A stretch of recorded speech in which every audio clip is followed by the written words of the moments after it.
C'est quelqu'un quand même qui a été élevé par un précepteur qui était un officier nazi.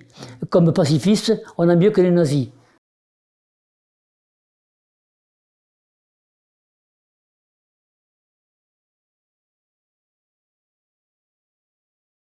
Maxime Vivas, bonjour. Bonjour. Vous êtes journaliste, co-administrateur du site d'information alternatif legrandsoir.info. Vous animez une émission culturelle sur Radio Mon País et vous êtes l'auteur de La face cachée du Dalai Lama aux éditions Max Milo. Maxime Vivas, pourquoi ce livre sur le Dalai Lama? Qu'est-ce qui vous a donné envie de déconstruire ce mythe, ce Dieu vivant? Alors au départ, je suis parti, ça a été un voyage d'études journalistiques. Je suis parti au Tibet avec deux grands reporters des deux plus grands journaux français, Rémi Ourdan du Monde et Renaud Girard du Figaro. Nous sommes partis là-bas tous les trois et nous allions pour voir ce que tout le monde nous disait, qu'il y avait un génocide au Tibet et que la langue ouïghour, la langue tibétaine était interdite. Or, ce qu'on a vu, c'est pas ça du tout. On a vu partout des panneaux indicateurs et des journaux, des émissions de radio qui se disaient en tibétain. On a vu des livres en tibétain. On a vu les temples et les monastères qui étaient pleins de croyants. On a vu des prières de rue. Donc c'était tout le contraire de ce qu'on nous avait dit qu'il fallait voir. Et d'ailleurs, au retour, dans l'article qu'ont pu publier Rémi Ourdan du Monde et Renaud Girard du Figaro, tout ça n'existait pas. Aucun des trois n'a dit qu'il y avait un génocide, une religion opprimée, la culture opprimée et la langue interdite. Aucun des trois n'a dit ça. Et moi, je me suis dit que moi, j'ai pas un journal comme Le Figaro et Le Monde, je me suis dit que j'allais écrire un livre pour raconter tout ça et pour raconter tout ce que j'ai vu. C'est pas un livre contre la religion, c'est un livre contre les mensonges au sujet du Tibet. Sur la religion bouddhiste, moi, j'ai rien de particulier à dire. D'ailleurs, je dis rien de particulier dans ce livre-là. Mais c'est en fait tout ce qu'on raconte autour. Vous écrivez qu'il y a un bisounours international pour grandes personnes. Comment expliquer l'image du Dalai Lama en Occident et dans le monde entier? Pourquoi le Dalai Lama est-il adulé en Occident? Alors, il y a plusieurs raisons. Il y a une raison qui est sans doute liée à l'évolution des mœurs en Occident, en tout cas en France. Les gens perdent la foi. On voit bien que les églises sont vides, les gens ne se marient plus forcément à l'église, les gens se font souvent maintenant enterrer civilement. Enfin, il y a une perte de la religion, de la foi catholique, qui est peut-être liée aussi au passé de l'église catholique avec tout ce que son passif. Donc les gens ne croient plus. Et vous savez que le pape était naguère infaillible, il n'a plus cette infaillibilité. Donc tout ça fait qu'il y a un recul de la religion catholique, qui était la religion principale en France. Et du coup, les gens sont en manque, parce que chacun a besoin d'une sorte de spiritualité, de supplément d'âme. Et voilà, voir qui on est, où on va, qu'est-ce qu'il y a après.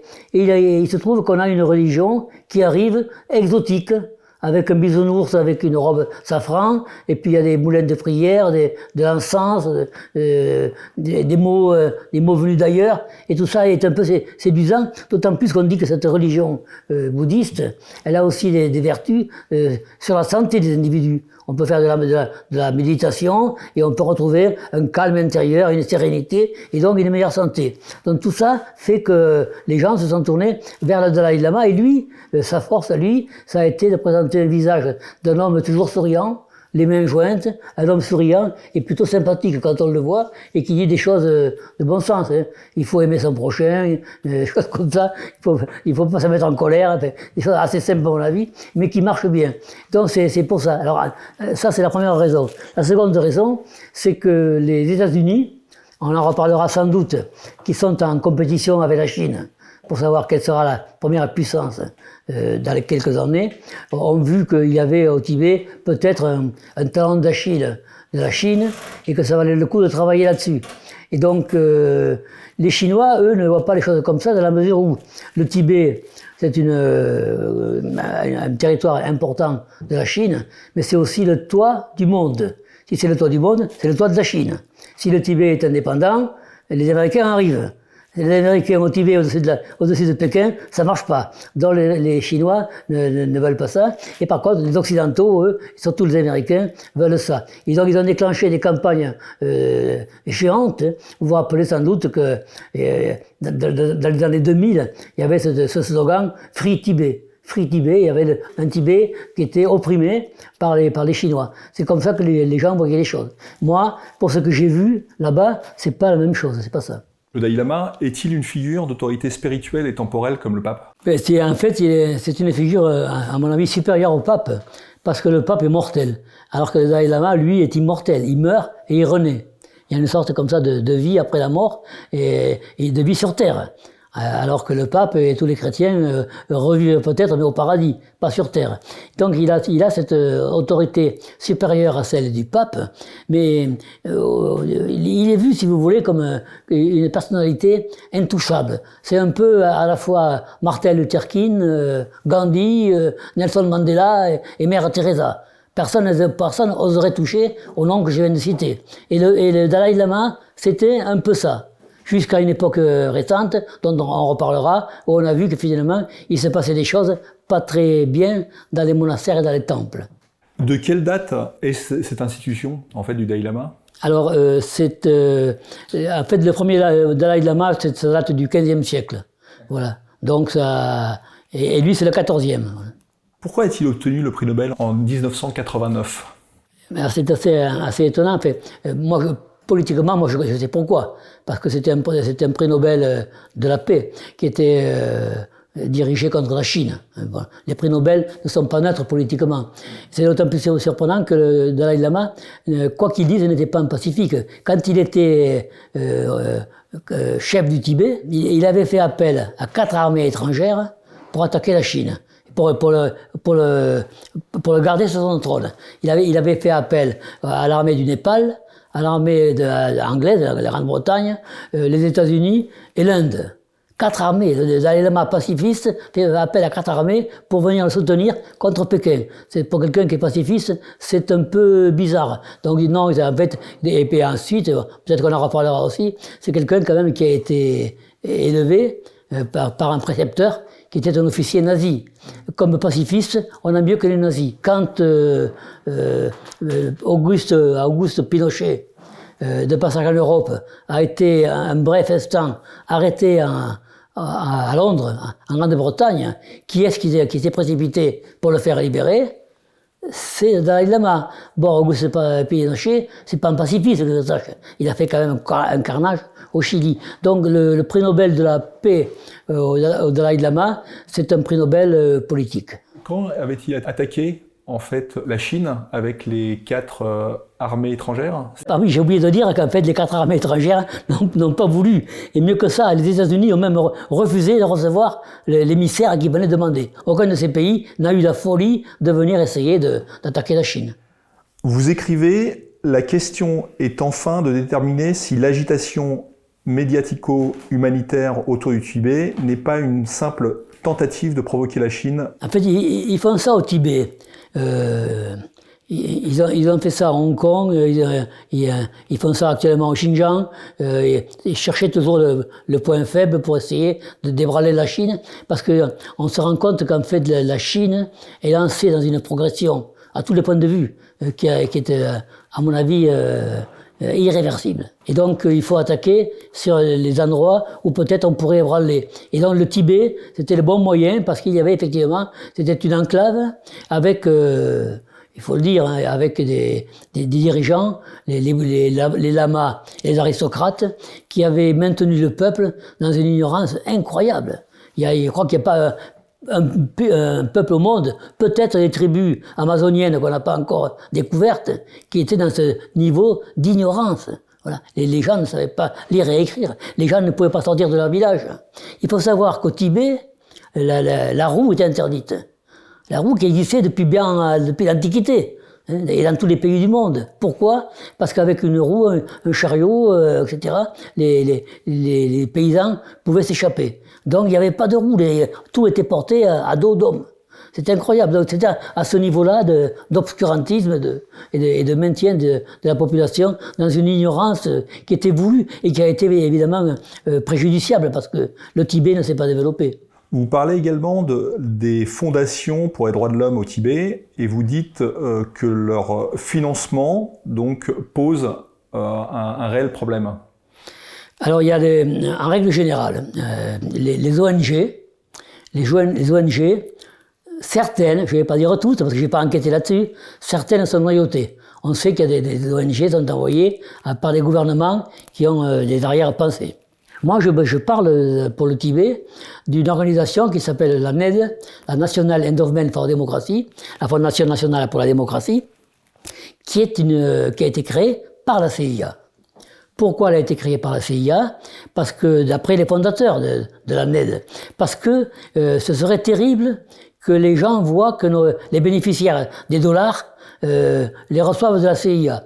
Donc il fallait créer un paravent. C'est un paravent assez transparent, mais c'est la NED. Et la NED est intervenue très très souvent dans de multiples associations au Tibet, sous des noms, pour des raisons multiples, ça peut être n'importe quoi, mais enfin elle était là, elle envoyait de l'argent. Et c'était toujours avec un objectif politique. Et quelles sont vos preuves en fait du financement de la CIA? Alors que la NED est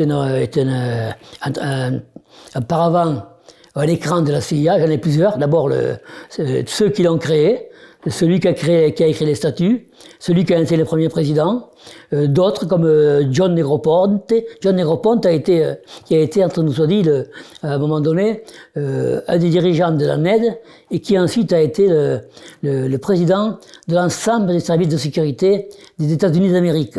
C'est-à-dire à ce niveau-là, il coiffait même la CIA. John Negroponte a été dans cette organisation, la NED. Donc ces preuves-là, on les a. Des journaux américains l'ont écrit, je crois que tout le monde le sait. Et si vous allez... Alors, est-ce que j'ai une preuve des versements qui ont été faits? Oui, je suis allé sur le site de la NED. Alors c'est bien parce qu'en fait, il y a le site est écrit en plusieurs langues, dont le français, il n'y a pas d'erreur de traduction.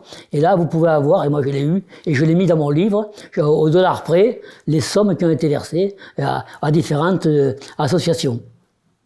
Donc là, il y a des preuves irréfutables. Et est-ce que cette tentative de changement de régime fonctionne au Tibet? Alors ça a été un échec complet pour le Dalai Lama, d'abord parce qu'il a été contraint à l'exil, il s'est enfui, d'une part, et ensuite parce que le nouveau gouvernement qui a été mis en place et la politique nouvelle mise en place par la Chine a été le contraire de ce qui se faisait avant. Par exemple, il faut savoir que sous le Dalai Lama, il y avait encore de l'esclavage et du servage. C'est incroyable, il n'y en avait plus dans aucun pays du monde. Il y en avait encore là. Free Tibet. Eh bien, les Chinois, à peine arrivés, ont aboli l'esclavage et le servage. Il faut savoir qu'il y avait, sous les Dalai Lama, il y avait des dettes héréditaires. C'est-à-dire qu'un petit Tibétain pouvait naître avec des dettes de ses parents. Les Chinois ont aboli tout ça. Tout à l'heure, je vous le disais, les Tibétains étaient privés d'école. Ils n'allaient pas, ils étaient... Bon, eh bien, les Chinois ont fait une scolarité généralisée. Donc, ce qui fait que aussi, qui est très important, les conditions de vie étaient si rudes sous les Dalai Lama que l'espérance de vie était de 37 ans et demi. Elle a pratiquement doublé. Alors, ce qui fait que le nationalisme un peu exacerbé qu'a voulu développer le Dalai Lama, ça marche pas. Parce que les gens voient bien les différences qu'il y a, ils voient bien ce qu'ils ont gagné.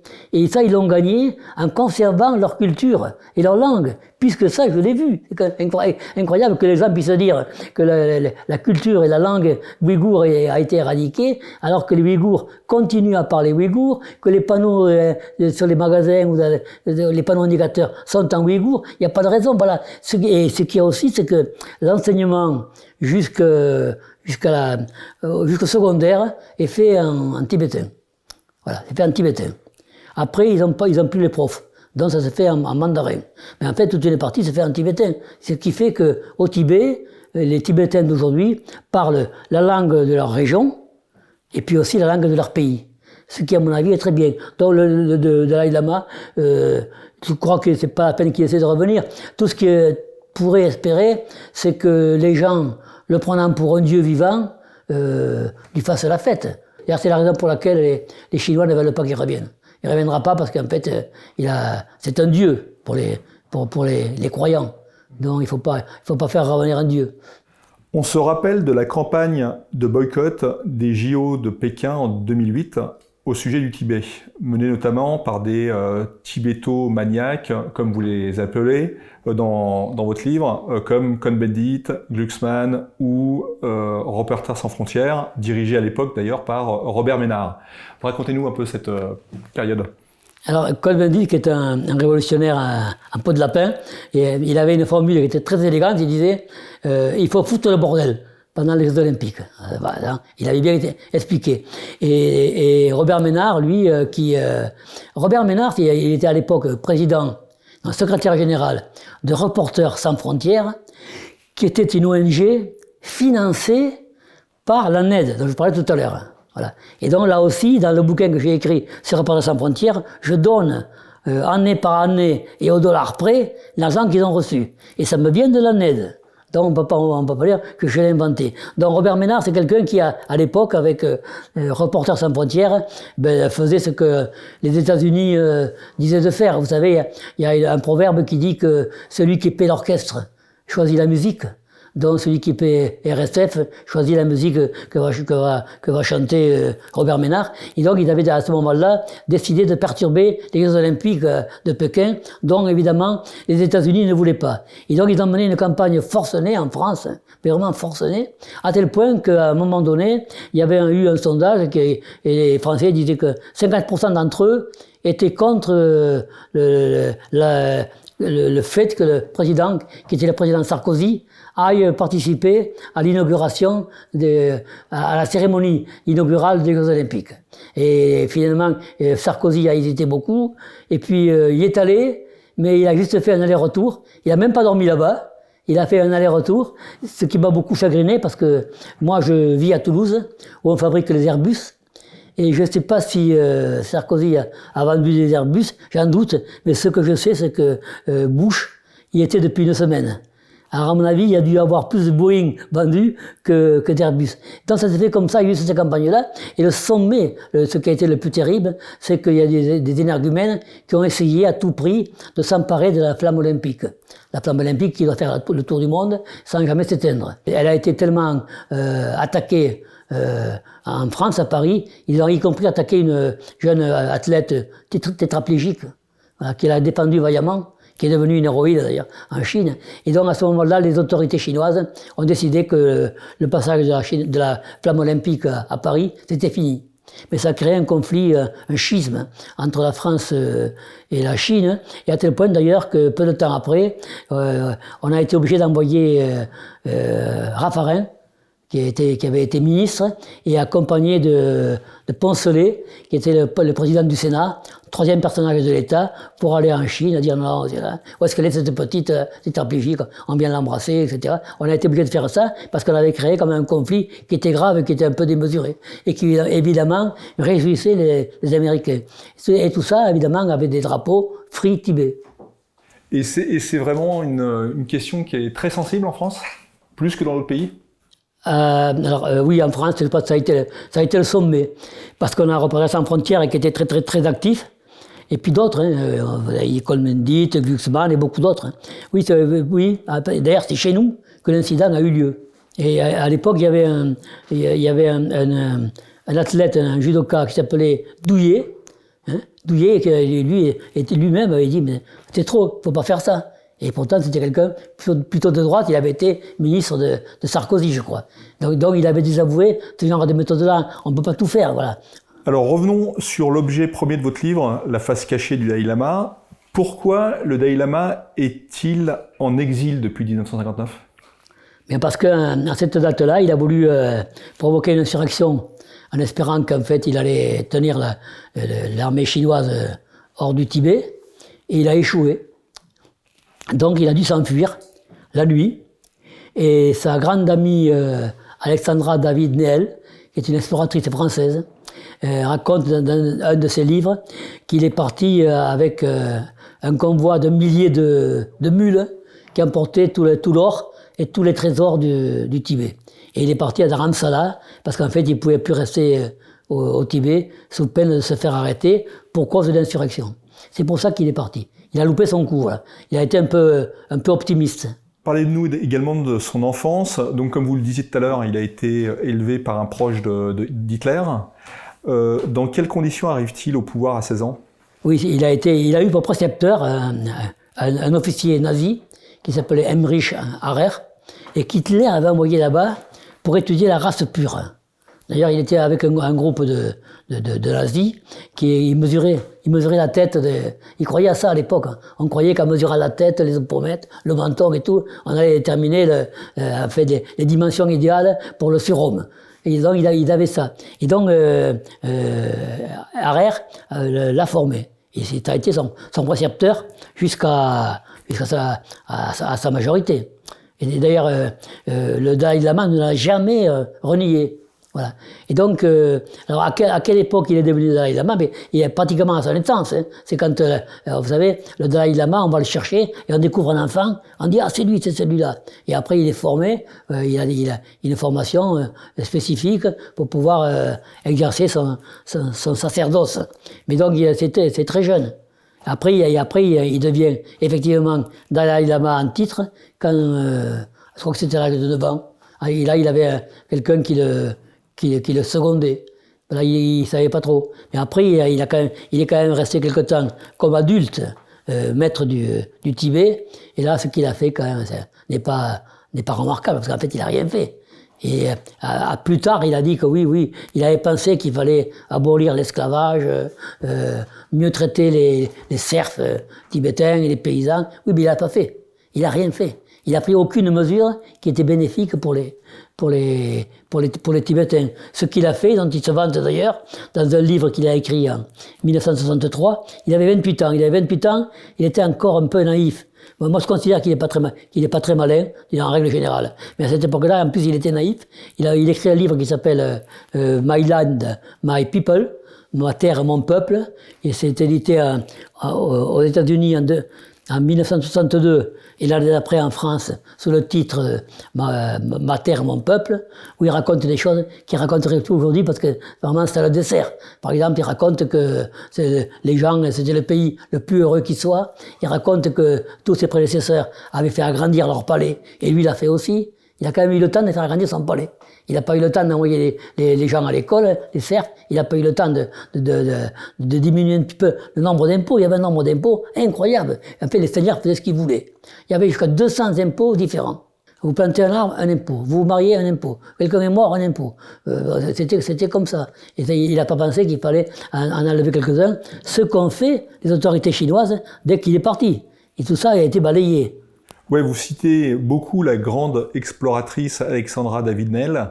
La vie sociale de ce vaste et aride pays donc ressemble celle du Moyen-Âge. Donc le Tibet avant l'arrivée des communistes, donc à l'époque du Dalai Lama, c'était vraiment le Moyen-Âge. Moi, j'ai écrit ça parce que ce Moyen-Âge, ça frappe les esprits. Quand on dit Moyen-Âge, en France, on pense à une période noire d'obscurantisme.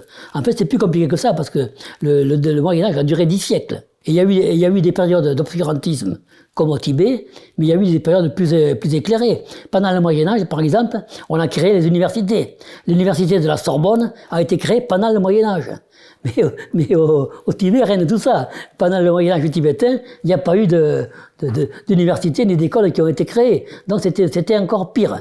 Et quant à Alexandra David-Néel, c'était une espérantiste française qui avait noué des liens d'amitié avec le Dalai Lama. Donc ce qu'elle écrit, c'est vrai, elle veut vraiment pas critiquer le Dalai Lama, c'est pas une ennemie, c'est une amie. D'ailleurs, après sa mort, le Dalai Lama est venu à 2 reprises se recueillir devant sa maison natale dans les Alpes de Haute-Provence, à Digne. Donc on voit que lui aussi l'a considéré comme une amie. Et cela dit, elle dit, c'est elle qui raconte que il est parti avec un convoi de 1000 mules en emportant le trésor et l'or. Et c'est elle qui dit aussi qu'il existait une sorte de servage ou d'esclavage.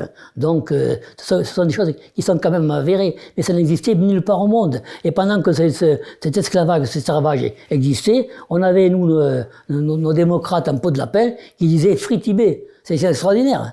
Et en fait, si on les avait écoutés, ça allait durer 50 ans de plus. Heureusement que qu'ils ont perdu et que les Chinois, qui n'ont pas que des qualités, j'en parlerai tout à l'heure. De ce point de vue-là, la libération du Tibet, elle est venue par l'armée chinoise. Vous dites une théocratie féodale qui pratique le viol fréquemment. C'est en résumé comment vous définissez le Tibet avant 1959, jusqu'au départ du Dalai Lama. Enfin, je n'ai pas dit, mais ce livre-là, je l'ai écrit, la première mouture, en me servant uniquement de ce que disait le Dalai Lama et ses amis. Et surtout, je ne me suis pas servi de ce que disaient les autorités chinoises, parce que ça aurait été suspect. Donc tout ce que j'ai dit, c'est le Dalai Lama, ses amis, c'est ce qu'il a écrit, ses conférences de presse, les groupes d'amitié parlementaires qui sont allés là-bas, c'est comme ça que je l'ai écrit. Mais il y avait aussi cette version que j'avais pas bien traitée, qui était les agressions sexuelles et les viols. Je l'avais abordé comme ça, mais sans insister. Parce que je n'avais pas d'informations qui me venaient du clan des Dalai Lama. Du clan adverse, je l'avais pas. Or, il se trouve que depuis, et c'est une des raisons pour laquelle le livre est réédité, il se trouve que maintenant nous avons des éléments absolument irréfutables qu'il y avait et qu'il continue à y avoir, des agressions sexuelles et des actes de pédophilie généralisés autour du Dalai Lama. C'est ça, vous dénoncez avec virulence le Dalai Lama et ses sbires, mais vous semblez quand même épargner les actes commis par le pouvoir communiste chinois. Je ne suis pas sûr de bien dédouaner le gouvernement chinois. Par exemple, je dis que pendant la révolution culturelle, il y a eu des temples et des monastères qui ont été détruits. Donc ça, c'est quand même pas apporté au crédit du gouvernement chinois. Au contraire, hein. Bon, ça, je le dis. Ensuite, c'est une armée qui a libéré le Tibet, et quand une armée arrive quelque part, on sait bien qu'il y a forcément des abus, des actions, des fautes qui se font, c'est obligé, ça existe. Voilà. Donc je ne veux pas dédouaner le gouvernement chinois, mais je dis que dans cette opposition entre le Dalai Lama et le gouvernement chinois, le Dalai Lama avait l'essentiel des torts quand même. Hein. Alors on peut dire que les Chinois, vous savez, moi je raconte toujours que je suis pas pro-chinois, je suis pro-vérité. Et je ne suis pas partisan d'importer en France le système politique, médiatique, économique, syndical, carcéral, culturel chinois. C'est le leur. Ils ont ce système-là qui est le fruit de quelques millénaires d'évolution, qui certainement correspond à ce qui leur va et qui leur convient aujourd'hui.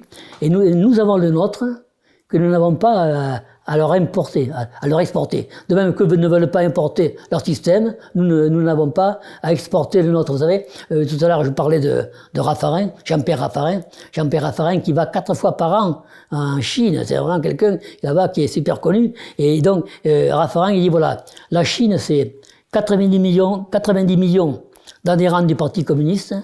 Alors, mais actuellement, c'est 100 millions. Enfin, bon, 90 millions d'adhérents du Parti communiste, et puis une économie capitaliste entièrement libre. Sur les 90 millions d'adhérents du Parti communiste, on ne peut rien faire. Mais sur l'économie, il faut y aller. On peut travailler avec eux. Moi, je suis entièrement d'accord avec ça. Il faut travailler avec eux parce que c'est quand même un pays assez grand. Et puis nous avons intérêt à développer des liens économiques et culturels aussi. On n'a pratiquement pas de liens culturels avec la Chine. Vous avez été accusé par les médias français d'être un journaliste pro-chinois. Qu'en est-il réellement? Ne pensez-vous pas à l'inverse, que vous êtes instrumentalisé par Pékin? Alors sur l'instrumentalisation, on m'a souvent posé la question, et à la surprise générale, quand on me dit « Est-ce que vous êtes instrumentalisé ?» Je dis « Oui ». Et vous, quand vous me posez la question, vous êtes instrumentalisé aussi. Parce que vous savez qu'un journaliste français qui ne prend pas parti contre la Chine, c'est suspect. Mais est-ce que si j'avais dit que la Chine a tort et que les Américains ont raison, est-ce que je n'aurais pas été instrumentalisé? Je crois que quiconque parle pour instrumentaliser quelqu'un. Je me rappelle, dans une librairie de Toulouse, un jour, il y avait un débat comme ça avec un écrivain, puis il y a un vieil espagnol qui a pris la parole et qui a dit « Vous savez, quiconque prend la parole le fait pour accrocher les autres à ses wagons. » Et puis il avait ajouté malicieusement « Moi-même, en ce moment. » Et bien voilà, donc quiconque parle, instrumentalise ou est instrumentalisé. Le tout, c'est le savoir si on le sait et pourquoi on le fait. Et le tout, c'est le savoir, c'est instrumentaliser en s'en tenant à la vérité, ou alors si on triche. Dans mon livre sur le Dalai Lama, personne n'a dit que j'avais menti. Ils se sont beaucoup attaqués à moi, mais pas à ce que j'ai écrit. D'autant plus que ce que j'ai écrit, c'est ce que le Dalai Lama et ses amis avaient déjà dit. Donc il faut surtout pas tricher. Moi je le crois comme c'est Gramsci qui disait, la vérité est révolutionnaire. Voilà. Donc moi je suis un peu révolutionnaire, je m'en tiens à la vérité. Donc instrumentaliser si vous voulez, mais je suis conscient de ça, mais je sais y résister. Par exemple, les Chinois ne m'ont jamais dit ce qu'il fallait écrire. Je me souviens d'une fois, j'avais une interview, et les Chinois, ils avaient voulu me faire dire que le Tibet est un pays merveilleux. J'ai dit non, mais c'est pas ça. C'est pas comme ça que je parle, moi. Je dis pas ça. Voilà. Donc, ça n'a pas été dit. Voilà. Donc, vous n'êtes pas financé par les Chinois? Non, je suis financé par personne, même pas par mon éditeur. Non. Je ne suis pas un agent de...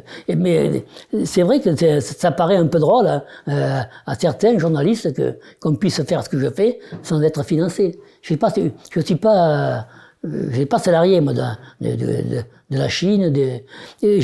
L'argent qui m'est arrivé de recevoir en provenance de Chine, c'est de l'argent de vente des droits d'auteur à des éditeurs chinois.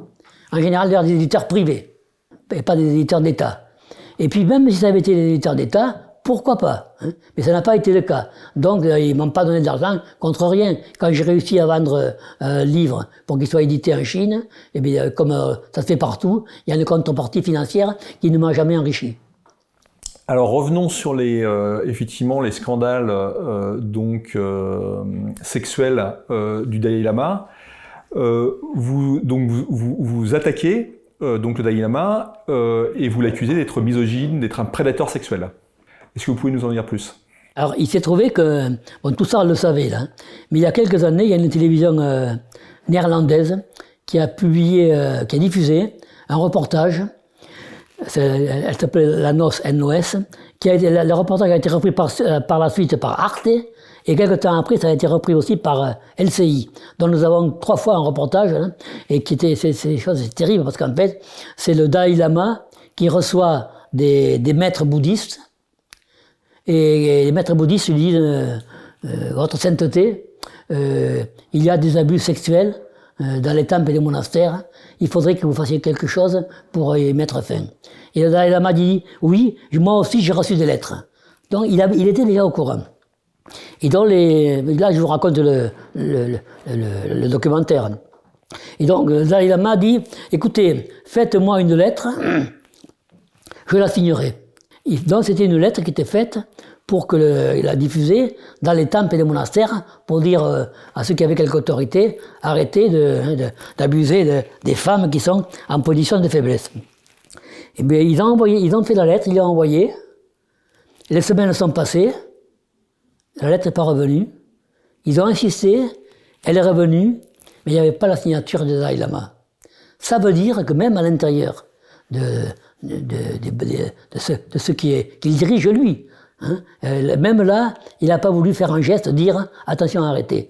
Il n'a pas voulu dire arrêtez. Or, ce qui est pire, c'est que il aurait dû le dire en externe, dans la mesure. Il a la preuve, parce qu'il y a des maîtres bouddhistes qui viennent le lui dire. Il y a des plaignantes, et lui-même a reçu une lettre. Il aurait dû dénoncer, parce que la loi lui fait obligation. La loi fait obligation de dénoncer les viols qui sont des crimes. Le viol est un crime. Il l'a pas fait. D'ailleurs, je suis un peu étonné que les mouvements féministes ne portent pas plainte contre lui. Parce qu'en fait, il est vraiment hors la loi dans la mesure où il laisse faire. L'autre aspect aussi, qu'on voit dans ce documentaire, c'est l'aspect de la pédophilie. Alors, c'est encore pire, là, parce qu'en fait, les plaignants s'adressent à Mathieu Ricard, qui est un proche de Dalai Lama, et qui est son interprète. Et Mathieu Ricard, dans le documentaire, reçoit, par un adepte qui est médecin, reçoit un réquisitoire qui a été dressé par le procureur du roi belge, dans lequel il y a 170 chefs d'accusation pour viol sur les enfants. Et Mathieu Ricard reçoit ça, un soir, et le lendemain matin, il le rend au médecin qui lui a donné, en disant « Tenez ça, vous vous rendez compte si on trouvait ça chez moi ?» Donc il est au courant, il l'a lu. Il fait rien. Alors après, comme il a tout ça, ça lui a été beaucoup reproché. Il a dit si, mais dans mon blog, j'ai marqué, j'ai dit, j'ai dénoncé, que dalle. Je suis allé voir, que dalle. À aucun moment, il ne met en cause les deux principaux prédateurs sexuels qui violent les femmes ou qui s'attaquent aux enfants. Vous écrivez d'ailleurs que sa sainteté, comme d'ailleurs Mathieu Ricard, était au courant depuis 30 ans, depuis 1993. C'est ça. Et alors, il y a des choses, il y a des témoignages de femmes qui sont quand même, qui font penser que le bouddhisme du Dalai Lama, il faut préciser que le Dalai Lama n'est pas le chef des bouddhistes tibétains. C'est le chef d'une des 4 branches. Il y a 4 branches. Lui, c'est la branche des gilets jaunes. Et donc, pas des gilets, des bonnets jaunes.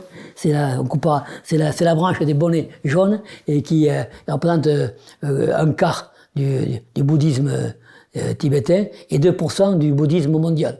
Donc, il ne couvre pas l'ensemble du bouddhisme mondial. Ce n'est qu'une partie. En 1959, il y a eu un accord en 17 points sur la libération pacifique du Tibet qui a été signé par le Dalai Lama. Quel était en fait cet accord? En fait, c'est un accord qui voulait maintenir le Tibet dans l'état actuel, parce que Mao Tse-tung avait des problèmes. En fait, voilà, il venait de libérer la Chine, il venait de prendre le pouvoir. La Chine est un pays immense. Il y a 56 ethnies différentes. Il y avait 200 langues différentes qui étaient parlées. Enfin, il fallait essayer d'unir tout ça. Et donc, Mao avait décidé de rien toucher au Tibet pour l'instant. Or, pourtant, ce qui était passé au Tibet était le contraire de ce qu'un communiste peut admettre. Mais il avait décidé de rien toucher. Et l'accord en 17 points, c'était ça. Le Dalai Lama avait l'assurance que son pouvoir n'était pas touché, que le gouvernement tibétain n'était pas touché, que la religion ne serait pas touchée, que la culture, etc. C'était 17 points qui garantissaient un statu quo. Et donc, il a signé, le Dalai Lama, mais par la suite, il s'est rendu compte que c'était contraire à ses projets, qui étaient non pas de conserver une autonomie, mais d'obtenir l'indépendance. C'est pour ça qu'il l'a dénoncé par la suite. Et comment pousse-t-il à la révolte des Tibétains contre Pékin? Il pousse à la révolte contre Pékin. Vous savez, quand vous avez un peuple qui est pétri de religion, et qui est analphabète, c'est facile de le monter contre l'ennemi. Donc, avec les arguments qu'ils emploient encore aujourd'hui. Les gens de Pékin vont fermer les monastères, vont vous empêcher de prier, des choses comme ça. C'est comme ça qu'il a essayé de monter Mais en fait, il n'a pas eu la totalité des Tibétains avec lui. Tout à l'heure, j'ai oublié de dire, sur le régime de Dalai Lama, je disais qu'à 37 ans et demi, ils étaient morts. C'est jeune quand même. Et quand on sait qu'il y avait un nombre incalculable, enfin si calculé, de moines, il y avait à peu près, pour 1 million d'habitants, il y avait à peu près 100 000 moines. 100 000 moines qui ne travaillaient pas et qui ne procréaient pas non plus. Vous voyez un petit peu le poids. C'est terrible. Or, il y avait 1 million d'habitants au Tibet depuis 2 siècles.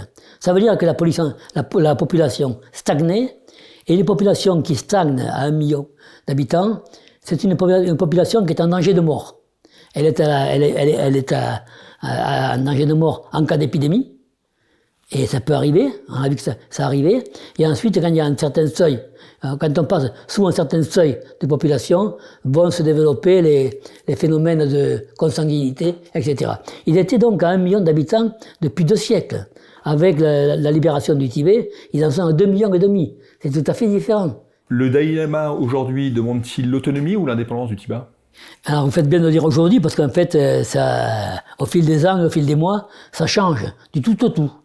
Tantôt, il demande l'indépendance, tantôt l'autonomie, tantôt il demande rien. Ça dépend du jour, ça dépend des circonstances. En fait, il dit tout et n'importe quoi. Il faut d'abord préciser que pour les 193 pays qui sont membres de l'ONU, le Tibet est une région chinoise. Il n'y a pas un pays qui dit que le Tibet est une colonie oppressée par la Chine. Aucun. On voit ça dans la presse, mais pas à l'ONU, pas dans les organisations internationales. Le Dalai Lama, quand il a cru qu'il pouvait demander l'indépendance, il l'a demandé. En 1959, quand il a déclenché les hostilités qui n'y ont pas réussi, il pensait à obtenir l'indépendance. Et puis après, il y a d'autres moments où ils pensent que c'est pas bon et ils demandent de l'autonomie. Puis il y a des moments où ils demandent rien du tout. Alors par exemple, au moment des Jeux Olympiques de 2008, les Jeux Olympiques de 2008, la flamme olympique devait passer au Tibet. C'était une grande fête pour les Tibétains, qui voyaient rarement des choses qui arrivaient de l'extérieur. Et donc, il s'est rendu compte que pour la Chine, les Chinois et les habitants du Tibet, c'était très important que les Jeux Olympiques aient lieu. Et donc là, il a fait une déclaration en disant qu'il ne réclamait pas l'indépendance de la Chine, et il n'avait jamais demandé que le Tibet faisait partie intégrante de la Chine, etc. Là, d'un seul coup, il était chinois à 100%. Et à d'autres moments, il a fait des déclarations en disant que le Tibet était opprimé. On doit pouvoir trouver, d'ailleurs dans mon livre je les cite, une quinzaine comme ça de déclarations tout à fait contradictoires en fonction du moment et en fonction de ce qu'il croit être son intérêt. Donc aujourd'hui, je crois qu'il demande l'indépendance, mais il ne peut pas demander plus. Aujourd'hui, ce qu'il demande aussi, c'est de rentrer. Il demande de rentrer au Tibet. Je demande de rentrer au Tibet, je ne demande plus rien, je ne veux pas l'indépendance. Mais c'est un piège. Les Chinois ne le laisseront jamais rentrer au Tibet. Parce que dès qu'il rentrera, il va essayer de faire un soulèvement religieux.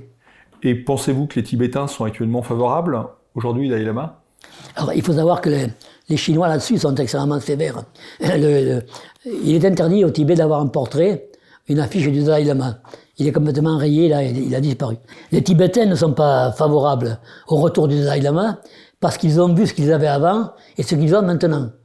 Et c'est d'ailleurs, je crois que Alexandra David-Nel raconte ça.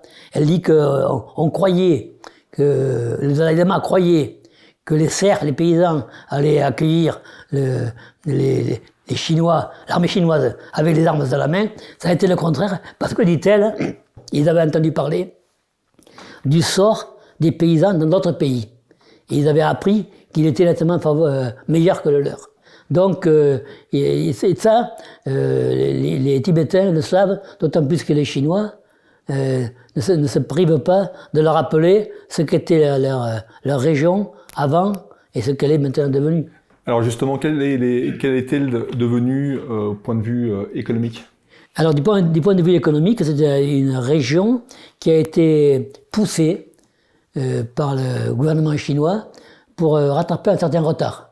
Dans la mesure où c'était une région difficile d'accès et où en fait les Dalai Lama, depuis des siècles, empêchaient toute communication avec l'extérieur. Il y avait des retards considérables, je vous disais, au niveau de l'instruction. Les gens étaient analphabètes, hein. Les gens ne connaissaient rien. Le Dalai Lama raconte qu'il y a des Tibétains qui n'étaient même pas allés une seule fois dans leur vie à Lhasa, à la capitale. Ils n'y allaient pas, ils restaient accrochés à leur village. Là. Et d'ailleurs, s'ils voulaient s'en échapper, ils étaient repris, et puis il y avait des punitions terribles. Hein. Très facilement, on vous coupait une main, on vous coupait un pied, on vous arrachait un œil, et puis la peine de mort qui était une peine de mort particulièrement cruelle, puisqu'on vous mettait dans un sac fait avec de la peau de yak, et on vous jetait dans le torrent. Vous mourriez comme ça. Donc les Tibétains n'ont pas du tout envie de voir revenir le Dalai Lama. C'est pas la paix. Et les gens, les serfs, qui ont vu comment ils vivaient et comment ils vivent, et qui voient que leur religion n'est pas du tout mise en cause, qui voient qu'ils peuvent continuer à parler le tibétain, mais qu'en plus ils apprennent le mandarin, pour eux c'est très bien. Enfin, il y a un progrès considérable. Je crois que les Chinois ont eu l'intelligence de faire ce que nous on n'a pas su faire.